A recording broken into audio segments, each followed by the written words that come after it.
All right, YouTube. So if you're watching this video, it's because you read the title. So I'm gonna explain it in the simplest terms I know how. This is how any drug works, whether it's an upper or a downer. Um, in any of them. I'll start with uppers first because that's, in my opinion, the best substances. I don't like being tired. I don't like boring effects.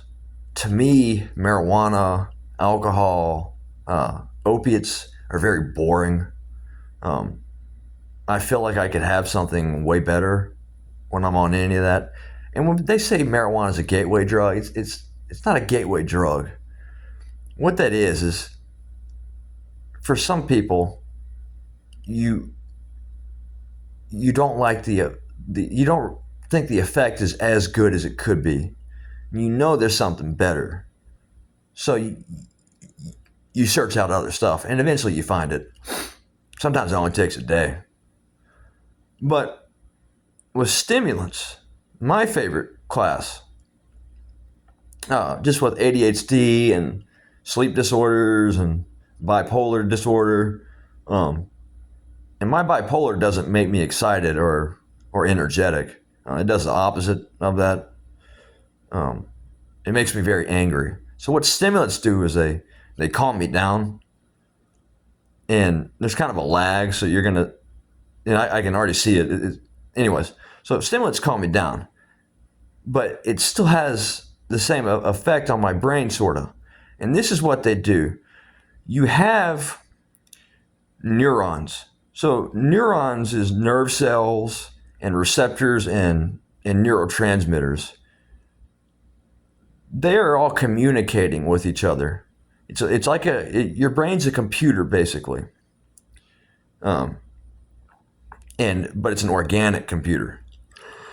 And in this organic computer, the neurons are sending out signals to other neurons, and a stimulant takes that neurotransmitter and it speeds up the molecules in it basically, and it communicates with other dopamine neurotransmitters. And so if it's crystal meth, you're talking for an average brain, not my brain, but for an average brain, it's going to be 1,200 units to 1,300 units. And depending on your ROA, which is route of administration, depends on how quickly it reaches an effect and how long the effect lasts. With just about anything, if you swallow it, it doubles or almost doubles the length of the effect and the after effects too. And so, and the way this is able to happen with stuff like Wellbutrin, cocaine, crack cocaine, methamphetamine hydrochloride, which is disoxin, crystal methamphetamine, amphetamine, pure amphetamine hydrochloride, and then you got Adderall, which is 2 amphetamines or 3. I've read somewhere that it's 3: levo, dextro, and amphetamine.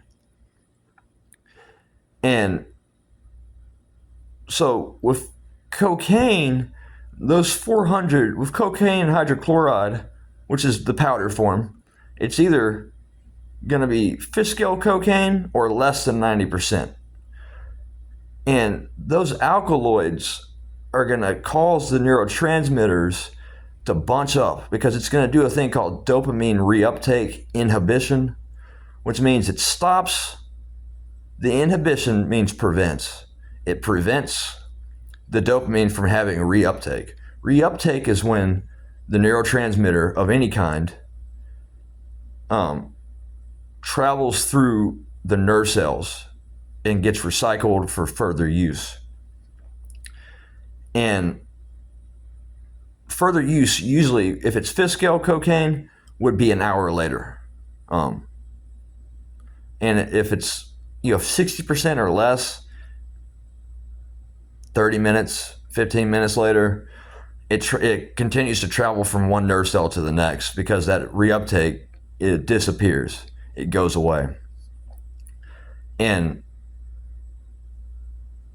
there's a thing called postsynaptic. Well, it starts with presynaptic. Then it goes to the synapse, or synaptic. And then it goes to postsynaptic. The synapse is that gap in between the nerve cells. That's where the neurotransmitters all bunch up together. And if it's crystal methamphetamine, the most potent drug in the world, basically, the strongest drug in the world, you can have like 1,200 to 1,300 neurotransmitters, or percentage units of neurotransmitters in between, in that synapse, or the synaptic part of the brain.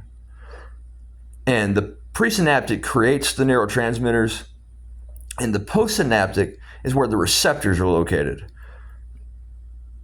Those receptors are going to also store dopamine because it's an agonist. If you want to feel good, you don't want an antagonist. You want an agonist.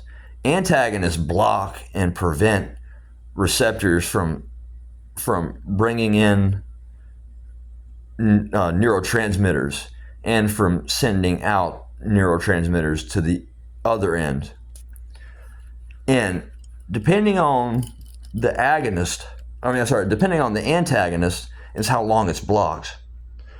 So what an agonist is like I said earlier, Wellbutrin, cocaine of any form, meth of any form, and meth is a form of amphetamine. So amphetamine of any form and cocaine of any form. And that's basically what happens. And that creeping up of an effect, if you swallow it, is because it didn't directly go through into the blood. It had to be absorbed by the stomach, and it takes longer. That's why the effect lasts longer. One of the reasons. And then it goes to your bloodstream. Now they say if you swallow meth, it takes 15 to 30 minutes. I don't know what kind of drugs, what psychedelics those people are on who are writing that. But that was never the case for me. That's never been the case for me. It's like within like 2 minutes sometimes. I can feel it, the effects. And then they say there's no rush, or if you want to call it a flash. And it's not really my experience either. It's just not as powerful. But for me, and this is my guess, with my ADHD brain and other stuff, I may only get so cocaine is 400 units. I may only get 200 units to 300 units. But a normal brain would get 400 units. With crystal meth, I may get 900 units. So I'll never get to experience any of these substances like you guys watching with normal brains would get. But which doesn't bother me. But I've never liked the way I naturally feel. I got diagnosed with ADHD when I was like 6 years old. And I've always looked for ways to change how I feel. From like age 6 to age 9 or 10, Adderall was doing it for me. And as I look back on it, I say, oh, okay, that's why I felt that way. And I can still get some energy, I can still get some stimulation, I can still get some euphoria, but what I get the most of is stimulation. After that, it's a decent amount of euphoria, and after that, it's a fairly good bit of energy. But I can do any kind of stimulant, no matter what kind it is, and sit there or lay down in my bed for like 4 to 6 hours and barely move. It's not that way for the average person. The average person is going to be up and moving and cleaning their house and all that. What it does for me is it allows me to actually have concentration, better memory. My mood is definitely improved. For the first time in a long time, I actually like the way I feel. And especially as you start getting older, and then you've also got bipolar like I do, and you don't, I didn't really realize until recently, none of this all hit me until recently of why, with skating and rock climbing and artwork and all these different things, why they don't feel the same anymore. There's a thing called anhedonia that you develop, which is just a total loss of interest in activities, or it's not the same anymore when you try to get back into it, and you may only do it for like a day or two, and then that's it. And I hate to word it this way, but you kind of just throw up your hands and say, whatever, I'm done. And it, the only hobbies I've had that I've stuck with is making videos, but I make even less videos nowadays and upload even less. I may have 6 videos that I just haven't even uploaded yet. And I may not even upload this one on the same day I make it. Or I might, I don't know. And so it's just making videos and listening to music and watching movies, writing, driving in my truck, driving any kind of car. Sometimes going on walks. Those are the only activities that I've stuck with. And even when I do them, they don't feel as good as they do to the average person. It could be 3 to 4 times less satisfying to me than the average person, because I have all these chemical imbalances in my brain from all these different things, and I didn't ask for it. I didn't ask for this, but it's what I have, and this is why this war on drugs is a crime. All you people who say I just don't understand why people do drugs or substances, I just don't understand. And you get very arrogant with it, and you look at us with disdain and all that crap. Fuck you. That's all I gotta say to you.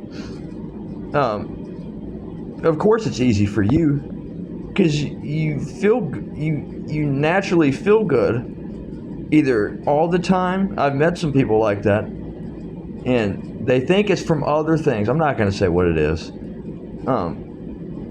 They think it's from something else, but it's not.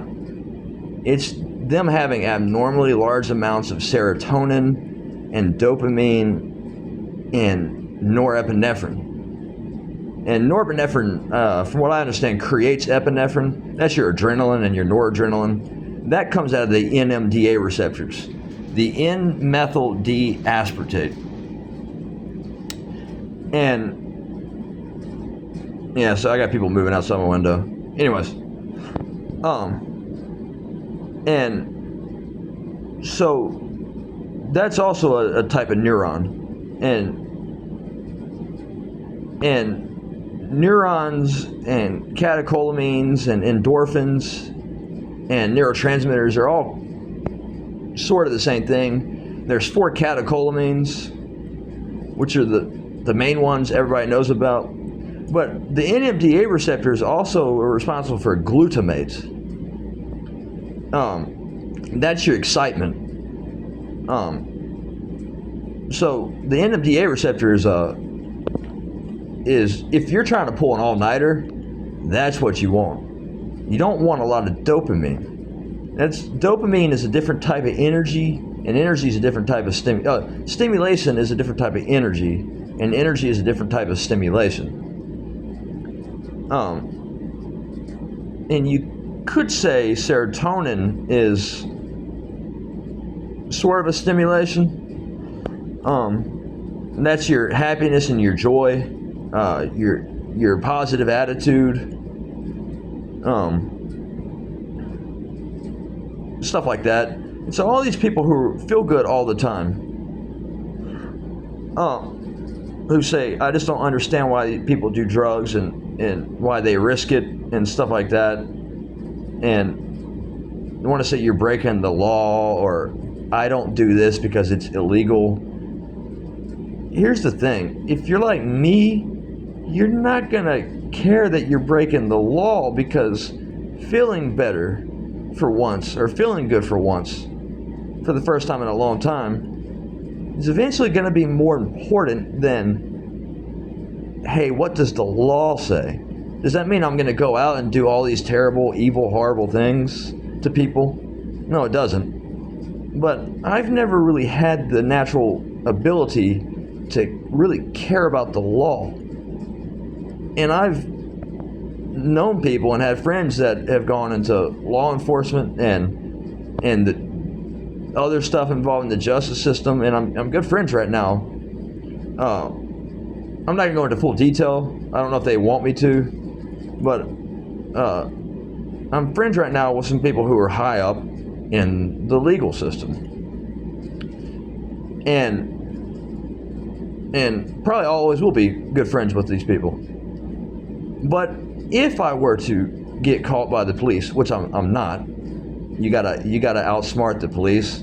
You gotta think in ways they don't, of where to hide the stuff. You just gotta use some deception, and that may sound really bad to say, but you know, every pirate, every buccaneer, I'm shaking a little bit here. Every pirate, every buccaneer, that was their greatest tool, their greatest weapon was deception, and they're still around, and it's growing. Just like, I don't know, what you hear about is growing pirate attacks. You know, just like meth use is growing. And when people say we have think of this one thing. Here's something to keep in mind. When people say we have a drug epidemic, no, we don't have a drug epidemic. What we have is an epidemic of people like me who have massive chemical imbalances in their brain. That's what we have an epidemic of. This war on drugs is a crime. Some of the police officers think drugs should just be legal.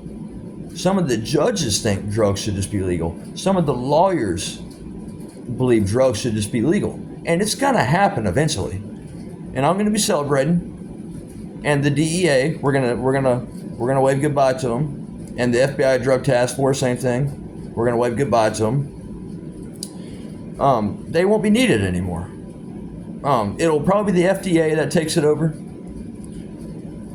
Now, if you're on parole or probation and you got your fingers crossed and you're like, you know, hooray, hip hip hooray, I'm gonna be able to finally do it. No, you're not.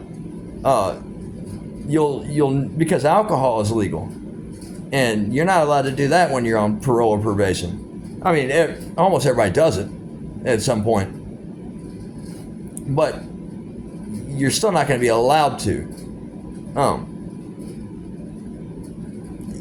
It's just no. So, I mean, now maybe marijuana, maybe Adderall if you got a prescription. I used to have an Adderall prescription on probation, not parole. I've never been to prison, never will either. So it would just be a lot more understandable of why you use that substance while on probation or parole. It would be a lot more understandable, and the consequences wouldn't be what they used to be. But this is now 19 minutes into this video, but I really hope I've educated you people on. And I'll just say one more thing about the war on drugs. The war on drugs is the only crime in the world that's being committed in almost every country on a daily basis, in every village, town, and city. You do not help anybody by arresting them for drugs. You may think you are, but I promise you, you're not. Because people like me are going to always need some sort of substance to make us feel better and to make us feel good, because activities have never really done it for us. Even listening to music, when I feel good from listening to a song like Pink Floyd and CCR and Iggy Pop, Waylon Jennings, I know I'm not enjoying it as much as the other guy is, unless I got substance. But that guy would be enjoying it even more on the same substance that I would be on if we were both on the same substance, listening to the same song with each other. But a nice thing about it is that you learn to actually appreciate it more than the other guy. So maybe that's one positive thing about it. You appreciate it way more. You're thankful for it way more. And because you're so used to not feeling good naturally, you don't freak out as much as the other guy with the normal brain who has chosen to use substance, even though he really has no need to. Unless maybe he's an artist and he's using psychedelics to help him with a painting or with his music, or to give him some ideas for his business. Okay, yeah, sure, go for it. But for other than that, you got really no, unless it's a religious ceremony and you're Native American, ayahuasca, that's allowed. And there's all these loopholes.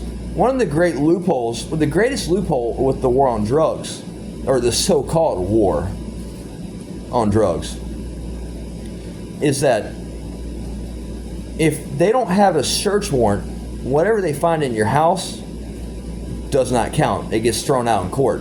Now, you may have to fight it, depending on the judge. You may have to fight it. But eventually they will have to throw it out. They'll try to scare you into saying that you're going to be charged and all that, but they can't charge you. All you have to do is fight it and have some patience. That's all you got to do. And I'm not going to even say how you hide and smuggle substances, because that'll get me in some serious trouble, and it might ruin it for me if the law were to be watching this video and say, oh, let's put this down in the computer to say this is where he's got it.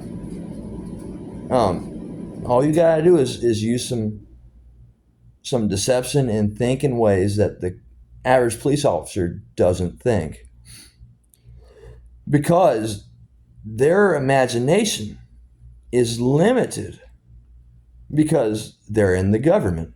And you could probably do a study on this.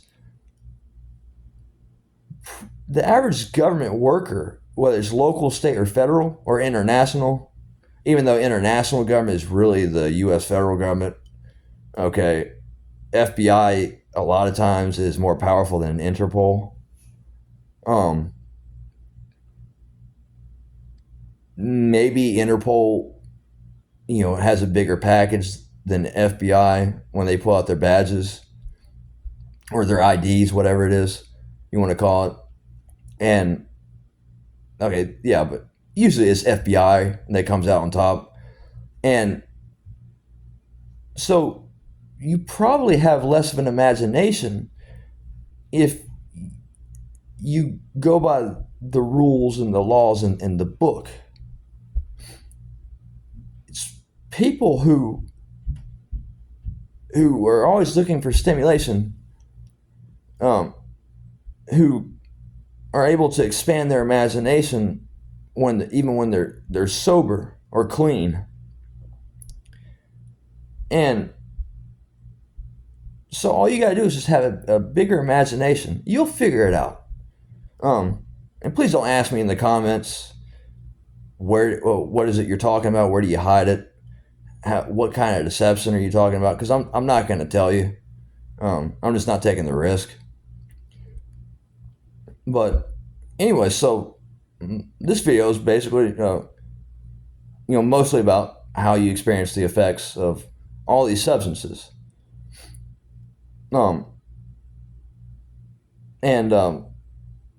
It basically, the substance binds to something similar and increases stuff and increases in effect, and then your brain adapts to it. I've heard of people developing tolerances to ice. Okay, I never developed a tolerance to ice. And I think that's because I get less dopamine than the average guy does. The next guy does. I'm not too sure on that. But I think it may be more difficult for me to develop a tolerance to something than the average person, because it produces less units of dopamine and serotonin and norepinephrine.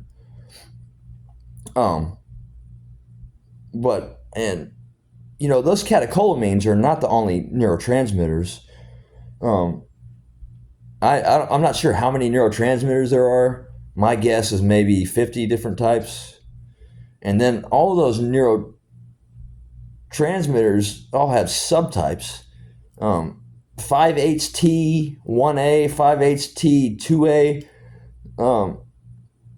Those are like subtypes of serotonin receptors. With dopamine, there's 5 dopamine receptors. So D1 like and D2 like.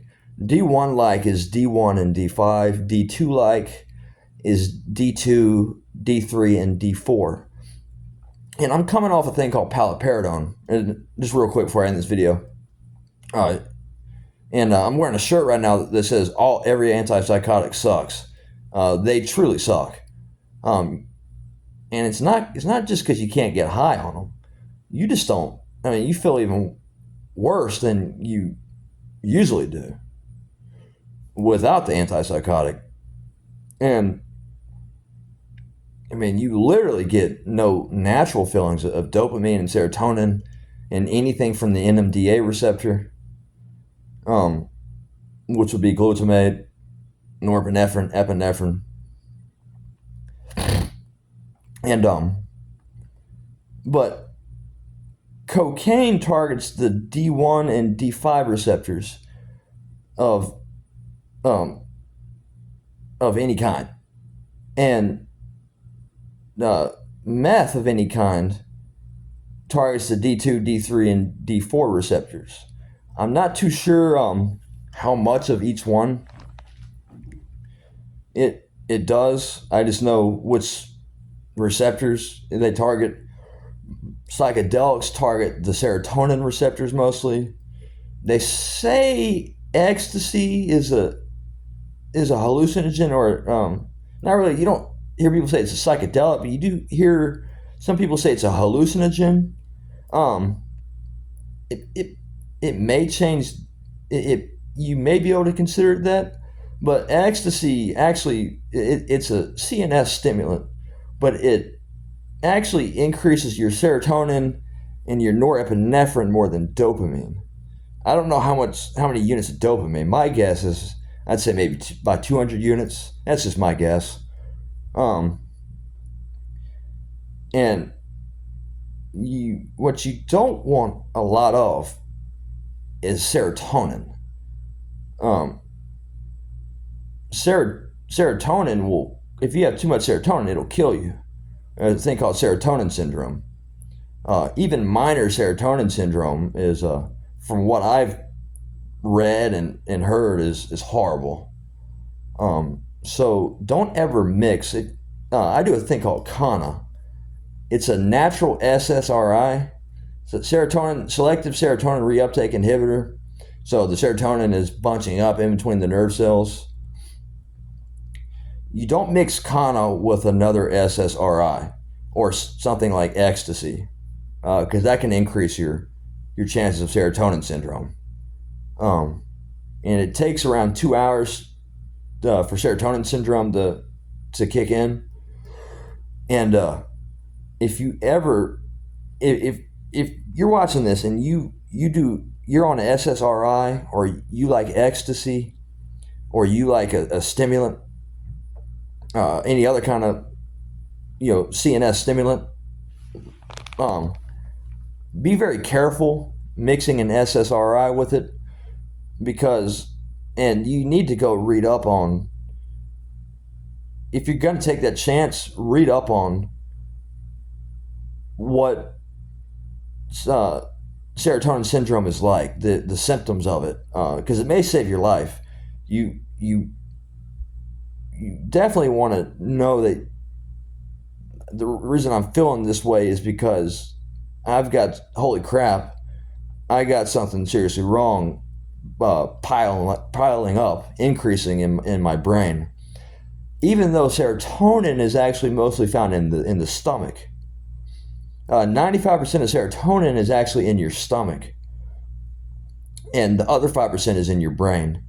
But even that small percentage, that 5% of serotonin,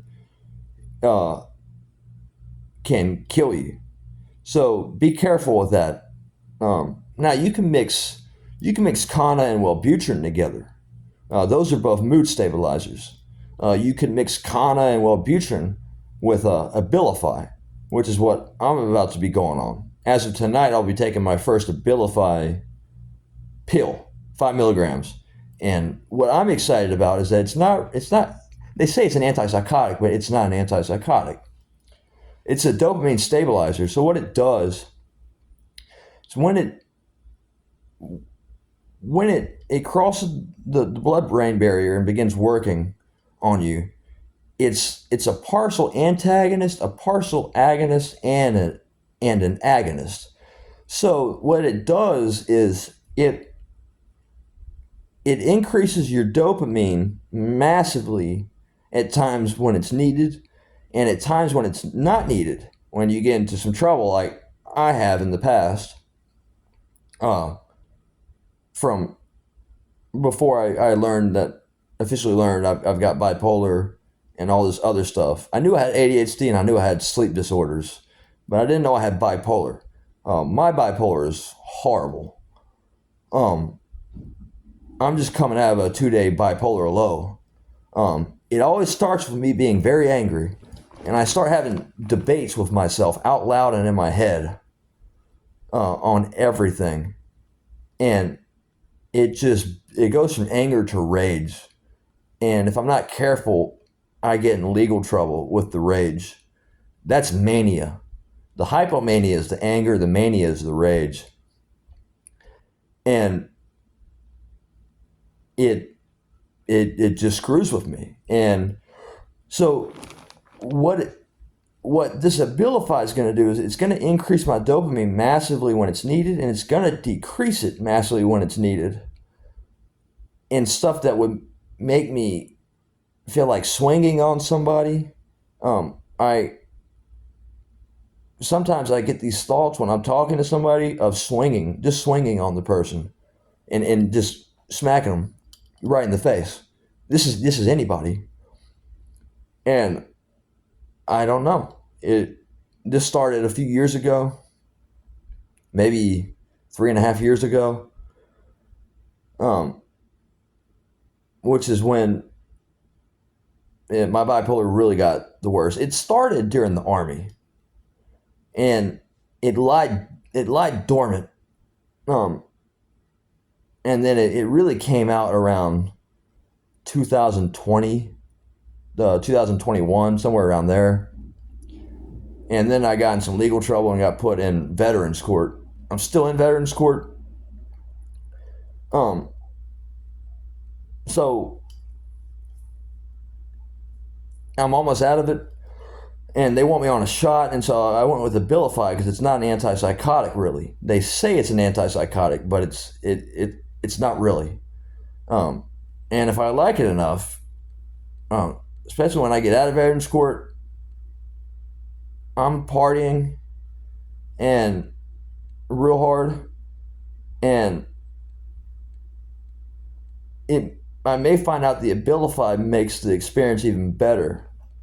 So I may actually stay on the Abilify for the rest of my life, especially if it's gonna not permanently block dopamine and serotonin and norepinephrine.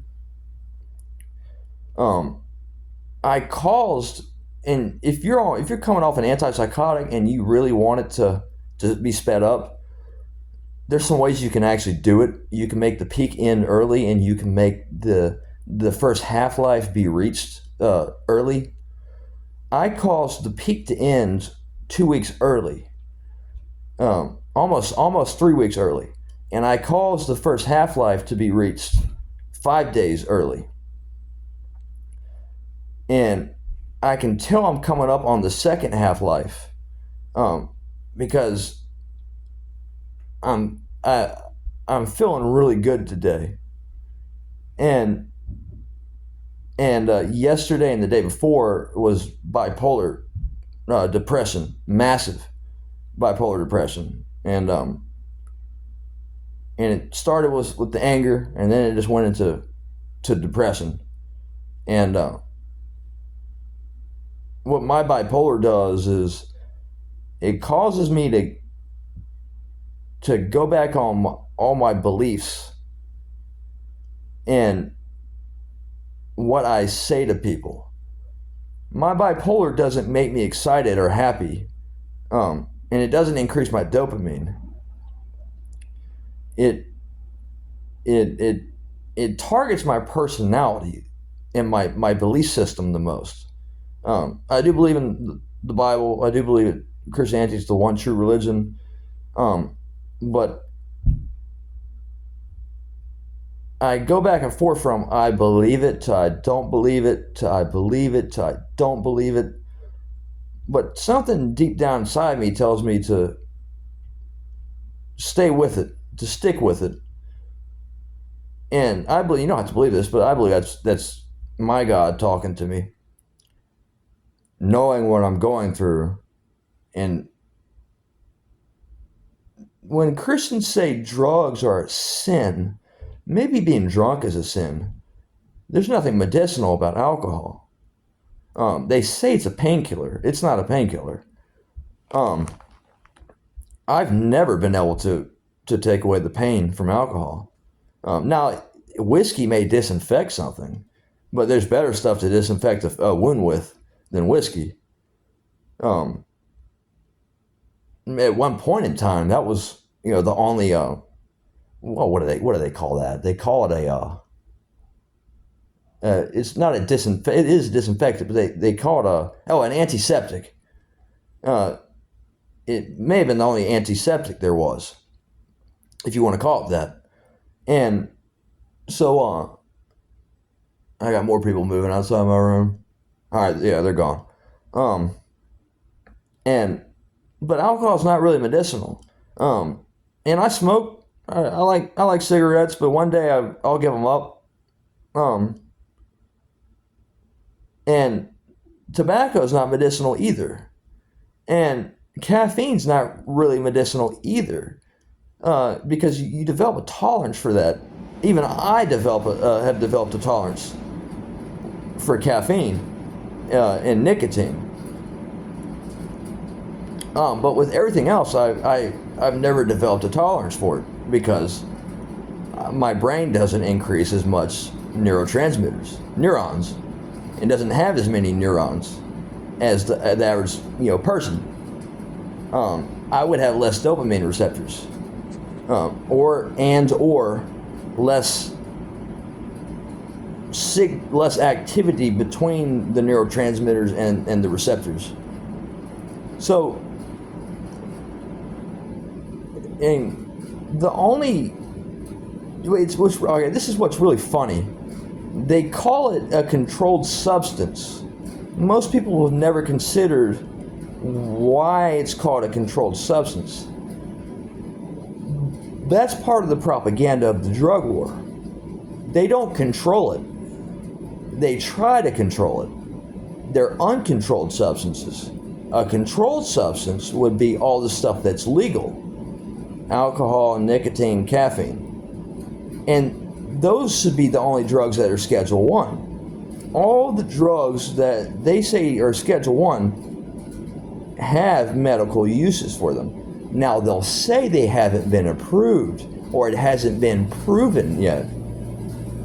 That's because the federal government has paid experts at the top to say there are no medical uses for things like ecstasy, marijuana, all this other stuff.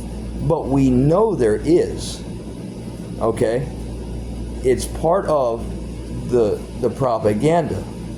We know marijuana is medicinal. We know this. We know it helps with cancer. We know it can possibly even kill cancer cells. Marijuana is more of a painkiller than alcohol. It's more of a painkiller than nicotine. It's more of a painkiller than caffeine. And I don't even like the marijuana. And even I understand there's nothing dangerous about marijuana. But for me, there would be nothing medicinal about marijuana. Because it doesn't help my bipolar or my ADHD or my sleep disorders or my personality disorders or any of my symptoms. So there'd be no point of me using marijuana. So if you want to talk about sin, yeah, it'd be a sin for me to use marijuana right now because I have no medicinal uses for it, no medicinal needs for it. Because I'm a veteran of PTSD, an Army veteran of PTSD from the military, I will be able to use ecstasy during psychiatry, during treatment, whenever it's officially approved, and it's gonna work. It's gonna severely work for people, and the government's very, very scared about that. And you watch, the last drug they will legalize when they legalize drugs is LSD. They cannot afford to have a country full of 25 million or 30 million people, or even 10 million people who have used LSD. They can't afford to have you with that kind of imagination, with that kind of thought processing. They can't afford it. They're too powerful. What's the one thing people with money, power, and control fear the most? Losing their money, power, and control. And they want as much of it as they can get. So the federal government's very scared of things like LSD. Now, was LSD made by the CIA? I've heard that. I don't know what to think of that. I don't think it was. I do believe crack cocaine may have been made by the federal government. Look, we know the war on drugs, and most of the time when people say something's racist, I kind of shake my head and I'm like, no, it's not. Not everything is racist, but the war on drugs is racist. Okay, we know it's been used racially. Okay.